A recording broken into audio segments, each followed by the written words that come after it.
こういった隙間ができてしまうので差し込んでやる。こんな感じで設置してます。うまい。皆さんお久しぶりです。まさおです。暑くなってきましたね。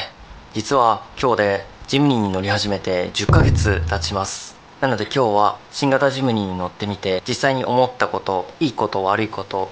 気になったこと、そういったことを発信していこうと思います。今納車待ちの方やこれからジムニーを購入検討されている方、そういった方の参考になれば幸いです。それでは行ってみましょう。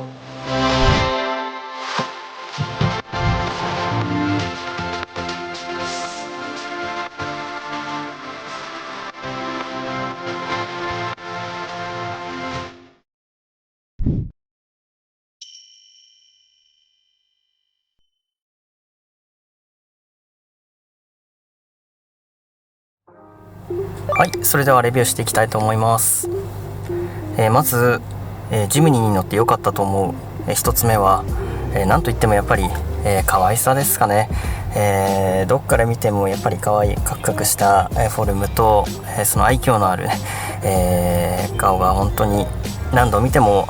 飽きない車だなと思います。2つ目のポイントは、結構小回りが利くところです。最初車体から見てあまり小回りが利かないのかなと思ってたんですけれども、意外と U ターンする時なんかもくるっと回ってくれるので、大変ありがたいですね。3つ目は冷房が効いてくれるところです。新車だからっていうのもあるかと思うんですけれども、このぐらい真ん中ぐらいにするともう寒いぐらい結構効いちゃうので、割と低めでいつもかけてます。次の4つ目は UV カットガラスが結構すごいということです。今キャップが映ってると思うんですけれども、今は、窓を閉めた状態になってます。これを開けていくと見た目は変わんないですが、手を当てるとその肌に感じる、その太陽が当たった時のピリピリ感とかっていうのがほとんどなくなって、だいぶカットされてるんだなっていうのを実感できます。5つ目はパーツが充実しているところです。ジムニーのパーツ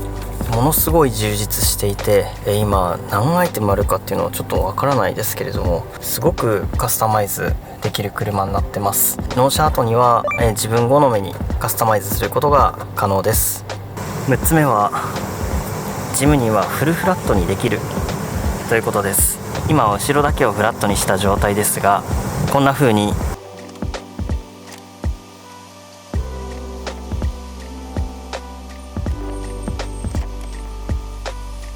フルフラットにすることができます。ただし倒した時にはこういった隙間ができてしまうので、ここはちょっと何とかする必要がありますね。次に7つ目はオートクルージングモードがついているところです。これは、XC にしかついてないのかなだと思うんですけれども、このボタンを押してから、このセットですね、そうすると速度が一定のまま走行することができます。これは高速の走行なんかではすごく便利です。8個目はシエラじゃなくてジムニーに限ったことなんですけれども、維持費が安いということです。やっぱり軽ですので年間にかかってくる税金とか、あとは高速道路とかっていうのもやっぱりだいぶ変わってくるので、その辺はすごく、ありがたいです。9つ目はシートベルトを外せるという点です。車中泊をする時とかっていうのはもう本当にフルフラットにしたいので、こういった後部座席のシートベルトっていうのは正直邪魔でしかないんですよね。でもこれをジムニーは外すことができます。このジムニーの鍵についている鍵を使うんですが、ここの爪をこのように外してあげると中から鍵が出てきますので、後部座席を上げてからここについているこのポッチに差し込んでやる。そうするとシートベルトが外れます。これで先ほども紹介したようにフルフラットの完成です。最後の10個目はここに電源がついてます。で僕はポータブルバッテリーを充電する時なんかは走行中にここを使ってます。結構充電も早いし、前でなくて後ろで充電できるのですごく便利ですね。次にデメリットを伝えていこうと思います。まず大きいデメリットとしてはやっぱり燃費が悪いということです。私の場合はタイヤを変えておりますので、これが正しい数字かと言われるとそうではないんですけれども、前に乗ってた車と比べてもやっぱり、燃費はそんなに良くないなと感じる次第です。デメリット2つ目としては、正直言って速くはないですね。遅いです。思った以上に遅いですね。重さを感じます。結構この重さがなんかヘビー感というか重量感があるので、僕としては好きなところなんですけれども、これが、乗ってる人にとってどう感じるかっていうところが、ポイントかなと思います。次にハンドアになりやすいという点です。成功してしまいましたですね。はい、これがハンドアの状態なんですが、他の車だったら割とこのぐらいの力で閉まるかなっていうところなんですけれども、女性とか、力の弱い方だとハンドアになってしまうことが、多い印象です。何回もハンドアになると、たまに今もハンドアですがイラッとするときは、僕は慣れましたけどなくはない。ちょっと厄介かなっていうところではあるかなと思います。そして次にリアドアの件なんですが、車中泊などをするときにこのリアのドアが内側から開いてくれればすごくいいのになと思う時が多々あります。2ドアのため後部座席側からも扉を開けることができないので、このリアのドアだけでも開いてくれるといいなというのがデメリットポイントになります。次もドアのことなんですが、この後ろのハッチドアがこういう風に横開きしか開かないんですね。これはこれですごくかっこいいんですけれども、ここにストッパーがついていないので手を離してしまうとこう進んでいってしまう。開けるときは必ず確認してからじゃないと開けられないというのが現状ですね。ただしこのストッパーも僕はまだつけてないんですが、ネットとかにも売ってるということなんで、それは後から取り付け可能みたいですね。次にこれを言ってはおしまいかと言われてしまうかもしれないんですが、ジムには2ドアです。2ドアなんで後ろに乗り込むときはこうやって助手席側とかから後ろに乗り込まないといけません。こんな風になんでこれが、正直厄介だと思うと、あまりおすすめはできないというところですね。続いてこちらなんですが、後部座席の窓ガラスが開かないんですよね。これ本当は車中泊の時とかも結構開いてほしいなと思うことが多いんですけれども、ここは全く開かないという状況なので、これだけは、しょうがないという感じですね。次にドリンクホルダーの問題です。運転席からドリンクを取るには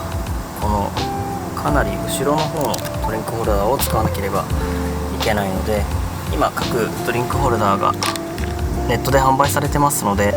別売りにはなってしまうんですが、取り付けた方がいいのかなとは思います。次にフロントガラスが狭いということです。そのフォルムこそすごく可愛いんですけれども、結構フロントガラスが狭いんですよね。実際に納車してからしばらくはこの狭さに、慣れるのが結構大変だったんですが、乗ってしまえば、ここから車幅も全然見えますしね、かなり今は乗りやすい車となってます。最初だけちょっと慣れが必要かなとは思います。そして次は収納スペースの少なさです。後部座席を上げてしまうと本当にこのぐらいの少量のスペースしかないので、今の軽自動車としてはかなりスペースは狭いですよね。一応ラゲッジボックスもついてますが、そんなに多くは入りません。ですので荷物を積みたい方とかっていうのは正直ちょっとデメリットかなと思います。あとは、これから購入される方、納車待ちの方に限ってなんですけれども、やっぱり納車が本当に遅いということですね。2020年に入ってからは納車の期間が緩和されたかなとは思ったんですけれども、今ディーラーさんの方に聞いてもなかなかやっぱり納車の状況は1年ないし2年とか、状況の方は、私が買った時とあまり変わってないように見受けられましたんで、購入してから、かなり長い間待てるかどうかっていうのがポイントかなと思います。次に個人的に感じたことを、少し述べていきます。まず僕は結構走行中ここにカメラを置いて撮影することが多いんですけれども、前はここに直置きでカメラを置いてたんですね。そうするとここが見えないかな、結構ね傷ついちゃったんですよね。今はちょっと光で見えないかもしれないんですけど、ここが擦り傷がついてしまったことがあって、それからはこういったゴム製の滑り止めとかっていうのを置いて撮影するようになりました。なんでもし一眼レフとかで撮影するときはこういったシートを敷いた方がいいかなと思います。それと、先ほどもお伝えしましたがドリンクホルダー、これはカーメイトさんのドリンクホルダーで、一応概要欄には載ってるんですけれども、このカーメイトさんのドリンクホルダーはすごくですね安定していて、もう見た目純正のようですごく使い勝手がいいです。一応運転席とあと助手席のこのドア部分に設置してます。それとジムニーにはアームレストがないので、こういった肘置きを、もし必要な方は自分で用意する必要があります。これも概要欄とあとは過去の動画にも載ってますんで、よかったら見てみてください。で今はいろんな種類が出てるんで、もっと本当に高級感のあるものも出てますし、これは正直好みになってくるかと思うんですけれども、ただこれって、どのタイプもそうかはわからないんですが、こうやって置いてあるだけなんですね。なんで簡単に取り外しができるものになってます。なので安定性がものすごくいいかって言われるとそうではないんですけれども、走行中はかなり重宝しています。ただこれを置くときにちょっと注意してほしいのが、この部分なんですけれども、これをこのまま置いてしまうとこんな風にずっと使ってるとこういう風に擦れてですね、傷がついてしまうんですよね。もうこれ正直取れないんで、こっちも運転席側もですねかなり傷つきはあります。なのでこういった滑り止めを、貼って設置してます。その方がズレもないですし、これはおすすめですね。両面テープで貼っただけなんですけど、これをすることによってかなり安定しました。傷もつかないですしね。こんな感じで設置してます。それと XC には標準装備でこのセーフティーサポートがこいつですねついてるんですけど、これがたまに誤作動を起こして、急にブレーキがかかったりとかっていうのがなくはないです。10ヶ月乗って何回ぐらいだろう、2回か3回ぐらいかなは、自動ブレーキが効いてしまうことがありました。それは特に人を引こうとしたわけではなくて、単純に走っていて、前の対向車の車に対してなのかと思うんですけれども、反応して止まったというところですね。ちょうどたまたま、後ろに車がいなかったから追突されなかったんですけれども、結構そういったところで良し悪しはあるかと思いますね。実際本当に危ない時にはきっと聞いてくれるということだと思いますので、引き続き頼りにはしていきたいと思ってます。どうでしたでしょうか。オープニングでもお伝えしましたが、僕は、ガチガチのオフローダーでは、ありませんので、そういったところを求めている方にはそぐわない内容だったかと思うんですけれども、普通車として乗っている僕の感想を述べてみました。もしここが違うよとか、こんないいとこ悪いとこあるよっていうことがありましたら、コメント欄の方からお伝えいただけると幸いです。ただ僕に関しては、この車本当にすごく気に入っていて、10ヶ月経った今でも、正直全く飽きは来ていないというところです。引き続き、このチャンネルとジムニーをよろしくお願いします。では、この度もご視聴ありがとうございました。バイバイ。